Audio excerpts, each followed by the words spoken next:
Over the last 10 years, my company has worked with hundreds of leaders to land skip level promotions internally and externally. And if I asked you, what do you think that we do? That's probably what you would point to. But there's another part of our work that is often quieter. It is less attention grabbing, but it's actually the part that lights me up the most. And that is behind the scenes, I work with executives, usually newly promoted executives, to embody the level of leadership that their titles say that they already are. So usually this is someone who's a new VP, a new SVP, or a new C-suite leader who works with me to develop into that level of leadership. Okay. And it's really about cultivating a certain level of executive identity. And, I find that most people don't see this as something that's urgent. And maybe in some ways it's not, right? Usually people think of urgent as I need to land my next job. Okay. I need to make more money. So in some ways, this is not quote unquote urgent, but I find it to be the most important thing at a certain level that a leader could be working on. Okay. Because especially as you move up in your career and your decisions become weightier, they become more expensive, your mistakes become more expensive. It also then becomes more important to ensure that you are making decisions from the right place. Okay. Now, almost no one ever comes to me and says, Stella, I want to work with you on cultivating executive identity, right? Those words usually aren't uttered. Usually people will come with some kind of business challenge or business problem, right?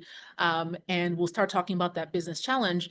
But before long, I will uncover that there's something else going on. And that's why I've titled today's conversation, The Conversation Beneath the Conversation. Okay, our podcast today is titled The Conversation Beneath the Conversation, because again, often we're having one conversation, but it turns out that conversation is really just a symptom of a deeper problem, a deeper challenge, a deeper opportunity. Okay, that has more to do with that person. Because after all, you are a person. You're not just a leader or business person. You are a human being who's navigating different decisions, navigating an environment.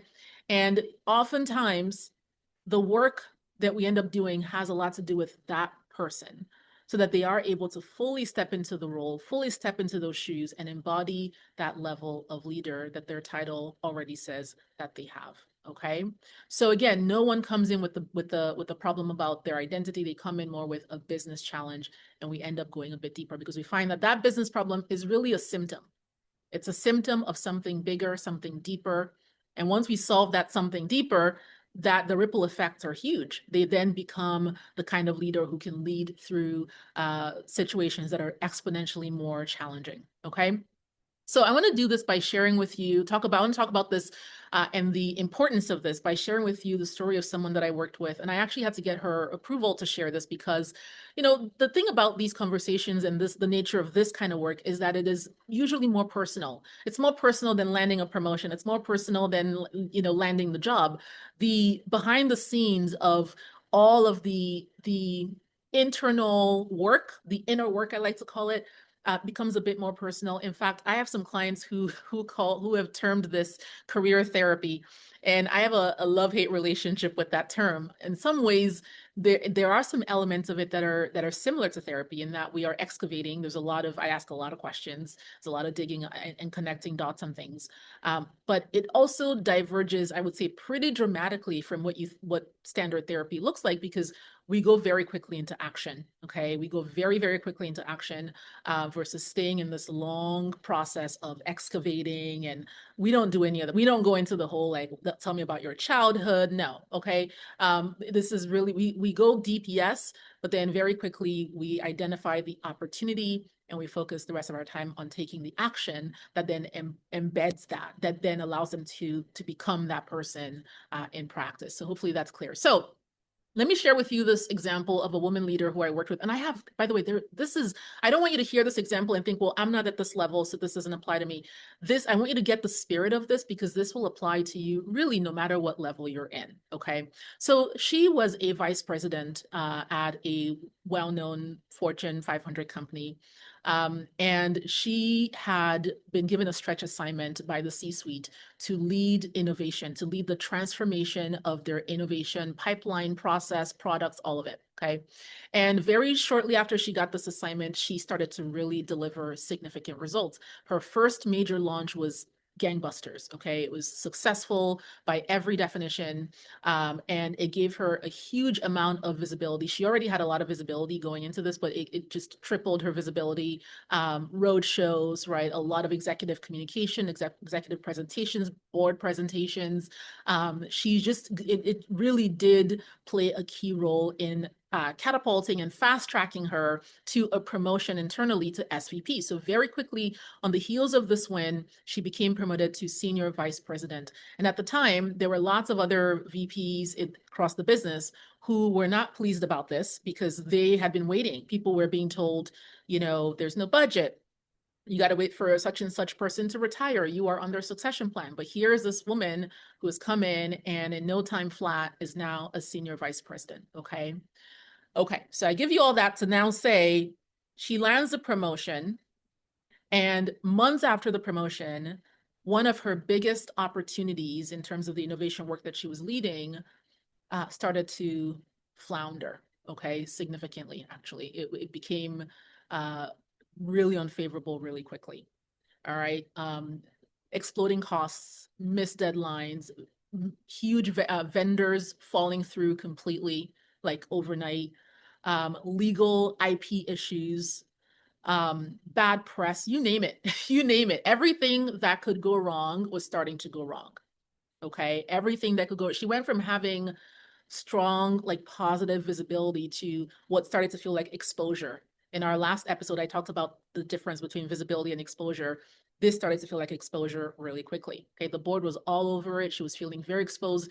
This started to give her, like, the Sunday night scaries, the Sunday night blues that people talk about. This became, she hadn't felt that in a while, but now that became the source of that for her because there was a lot of anxiety around how this was going as she was heading into the week. Okay. And so we had a conversation, and in the we're actually talking about something completely different, but I may have asked, like, how's it going, or how's this project going?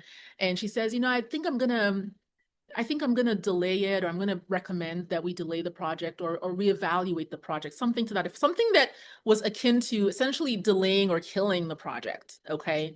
And it was said in this throwaway kind of offhand comment of like, yeah, it's already kind of a done deal.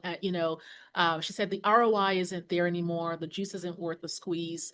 And so I'm going to recommend that we kill it or delay it rather, because it's taking away attention and focus and resources from other opportunities in the pipeline.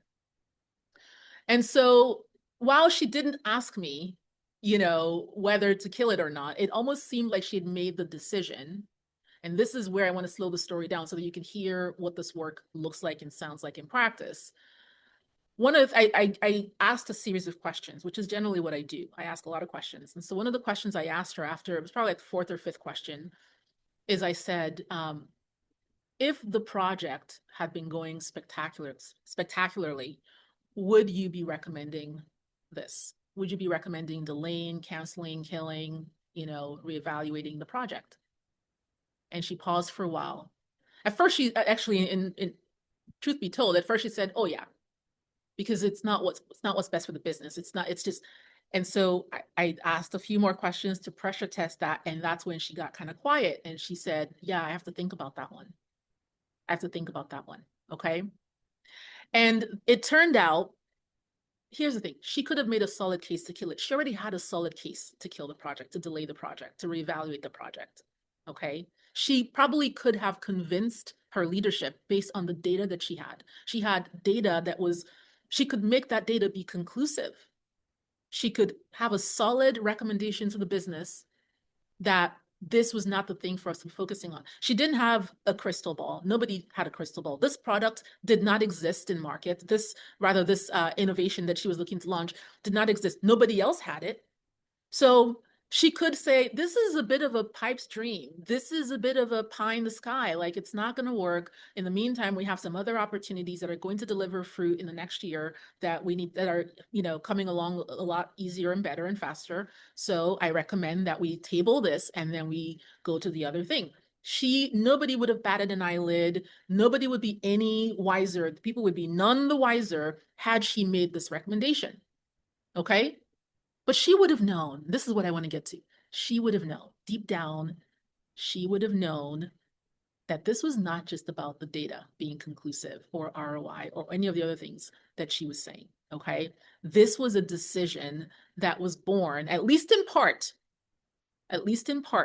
out of risk aversion, fear, a bit of fear, maybe a bit of imposter syndrome, and huge extreme feelings of discomfort.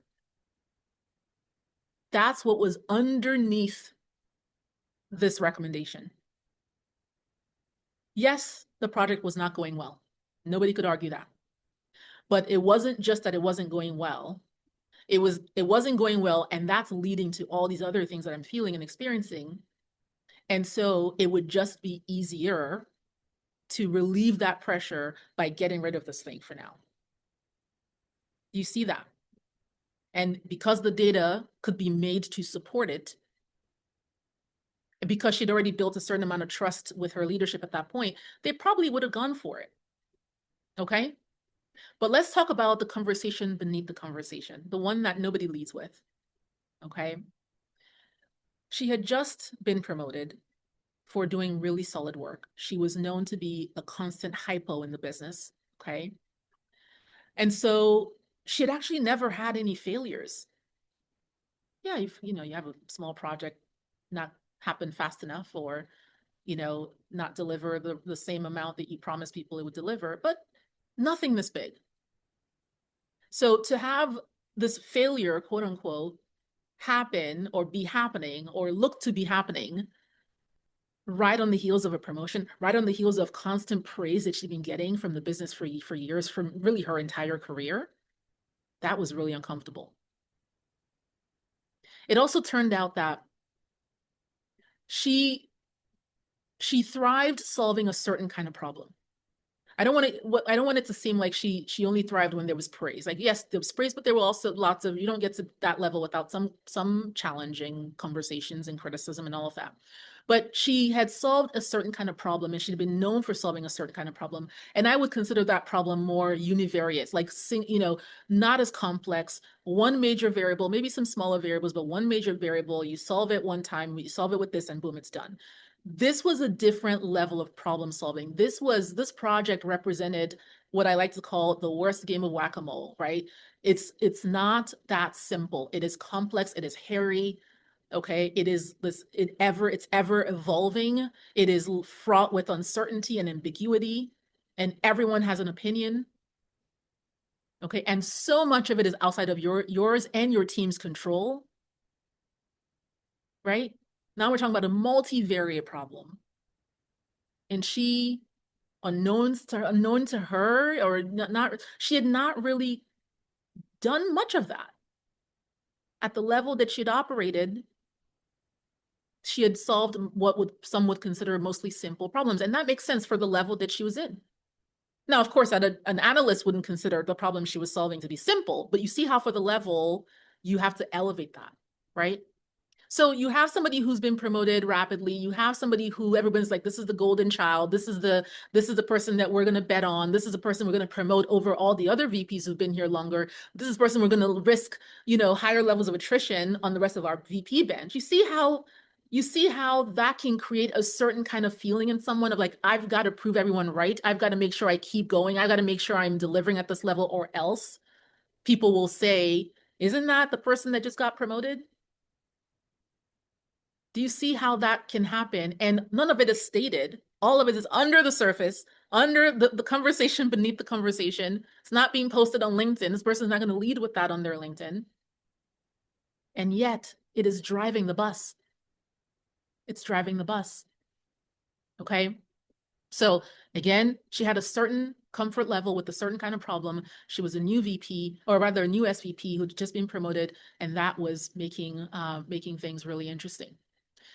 But in order for her to become the kind of leader, and I would even say person, that she wanted to be, there was one thing that was required here. And that's likely what's required for you and for anyone who's listening. This is the thing. It's not just about landing the next role, doubling your salary. That's all great. And I want that for you. And we do that all day, every day. But it's about expanding your capacity to be the kind of leader, to be the kind of person, expanding your capacity to handle more. Expanding your capacity to be able to remain calm in the face of difficult conversations. And that's putting it lightly. To be able to have the capacity to not tie your self-worth to a failing project or a struggling project, and not to see those two things as intertwined. To be able to feel uncertainty and feel discomfort and not immediately rush to relieve it by delaying the project or killing the project. That's the immediate relief. To be able to say, yeah, that sucks. And, right? Versus being the person who is always comfortable in comfort, right? And so you immediately move to take action to relieve the pressure, relieve the discomfort, which usually will be the wrong thing because you've rushed to do it, right? To be able to feel the discomfort herself, have the doubts and the questions herself, and still lead a team of other people and not project that onto them. To be steady herself, even when she's not steady, like even when she doesn't feel steady on the inside, to be able to maintain a steady front to the team. And you'll see in a moment why that's important. That's the capacity we're talking about. And so people often ask me, Stella, how do you build capacity? How do I build that kind of capacity? I know now that it's important, but how do I do it? You don't do it in a vacuum. You don't do it like there's no lab, you know, there's no leadership lab where we will simulate the event and then you will get to learn it. No, there's no textbook. This is why I'm not you don't hear me recommend books. I get asked all the time, like by clients, by colleagues, by, you know, our network, do you have a book that would help me with XYZ? And while I think there are lots of books, I have not found books to be the thing that changes people's behavior or leads them to embody a thing. So how do you expand capacity? You do it in the small moments, in the fork in the road, in real life. In real life. Yes, in the project you're dealing with now, in that difficult conversation you're faced with today, that's where you do it. You don't do it in a vacuum. Okay? When you are faced with the fork in the road, you will have path A and path B. Path A will be the path well traveled. It's the path that makes you it feels like the more comfortable of the two paths. It feels like the thing you've always done, the thing you can do with your eyes closed. It's the way you've always solved that problem, right? Every time you have a team issue, this is the way you always solve it. Boom, done. Right? Every time there's a stakeholder disagreement, this is how you handle it. Done.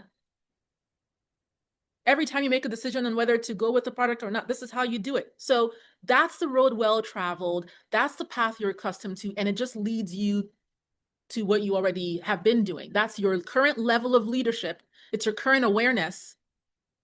That's path A. Path B leads you into the unknown a little bit, into uncertainty, into I've never been this person before. I've never thought about it this way. I've never handled it that way before. I've never been this person. Right? And so it's uncomfortable. And most people will run to safety every time. They run back to what they default to, and they don't even know they're doing it. We're all human beings. We don't even know we're doing it.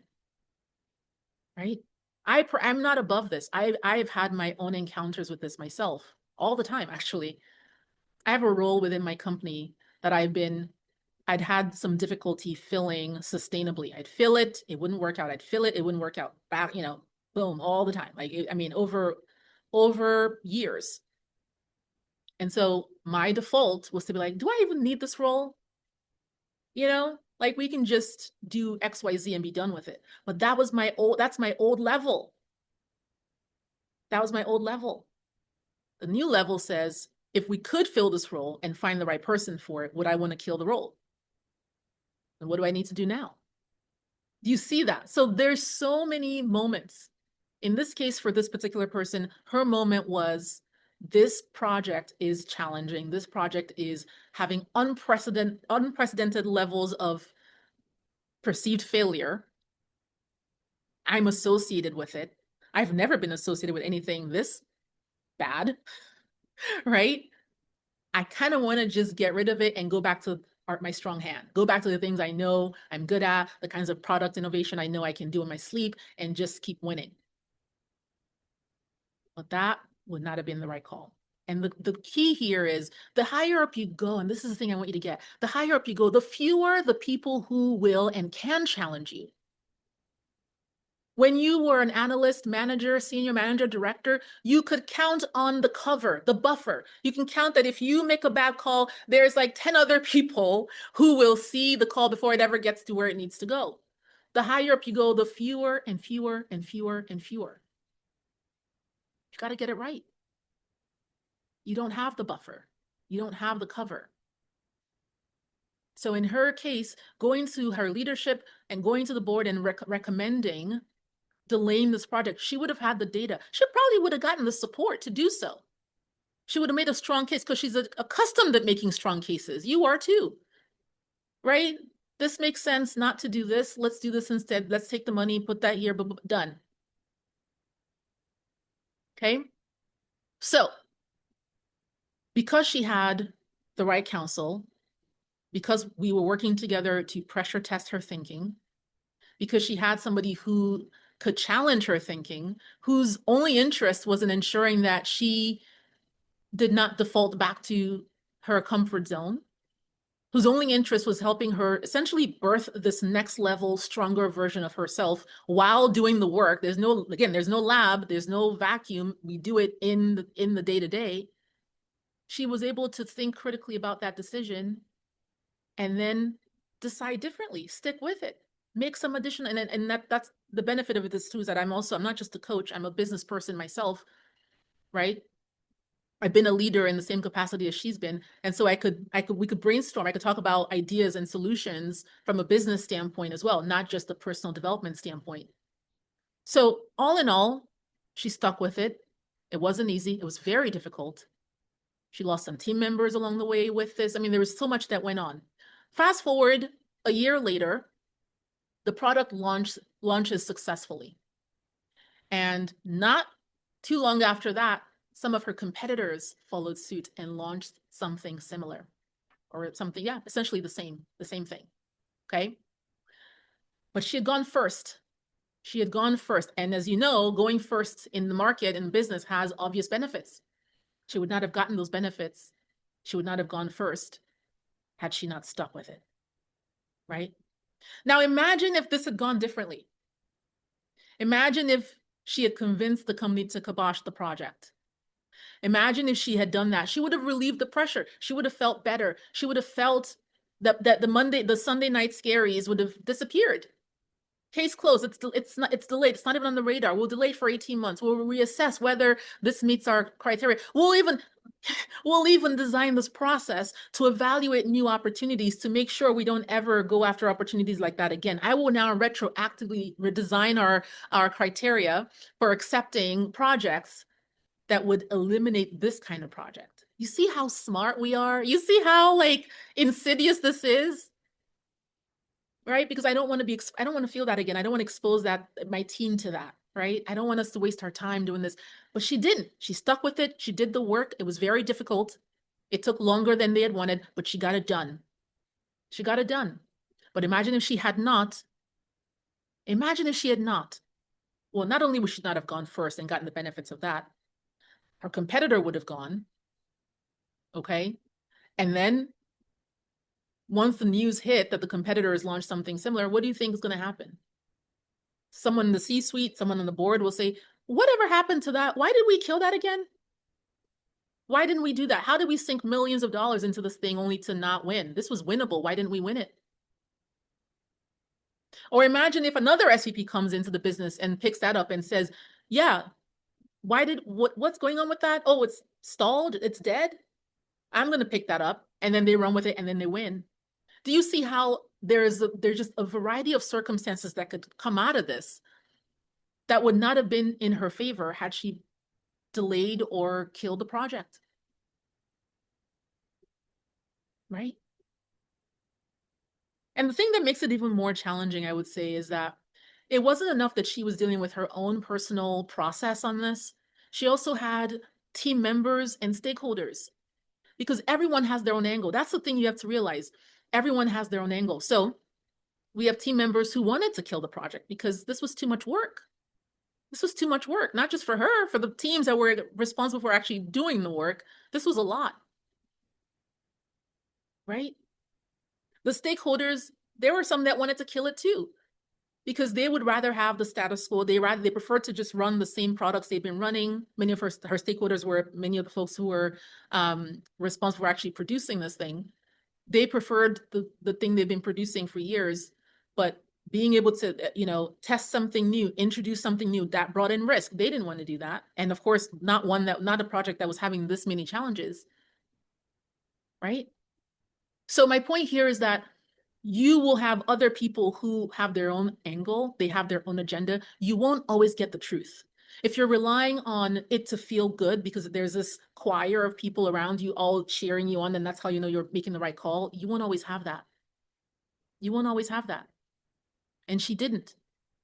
And so if she had not had wise counsel that said, hey, why are you doing this? She would have gone with the tide, gone with the team, gone with the stakeholders, gone with the, relieving the pressure, and she would have missed out on the opportunity. Okay. So here's really what my message is for you is that as you move into bigger roles, it's not just about like the risk isn't just that you'll make a bad decision, because I know that if you're at this level, you didn't get here by making tons of bad decisions, right? You will likely, it's not that you'll make a bad decision, it's likely what will the motivation be for the decision? What is fueling that decision? That's the thing that has to be examined.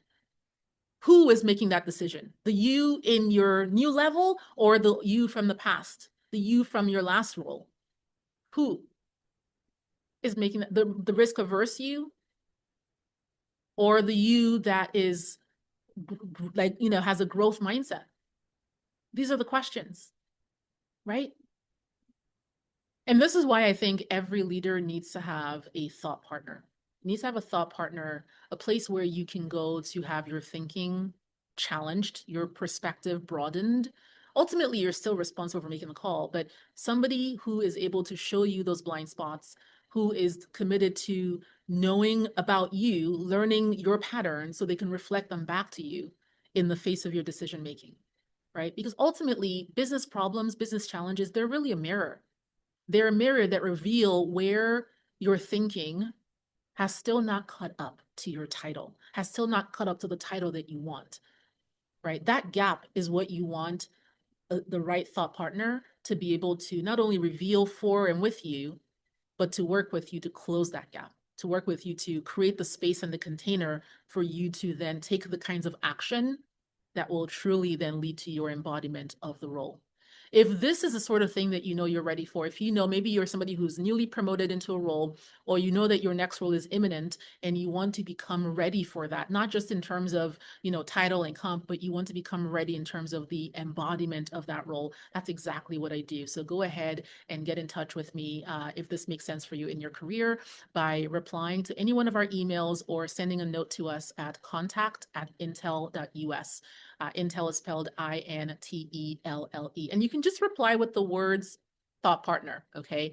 And my team will take it from there. Thanks for listening. We'll see you back here soon.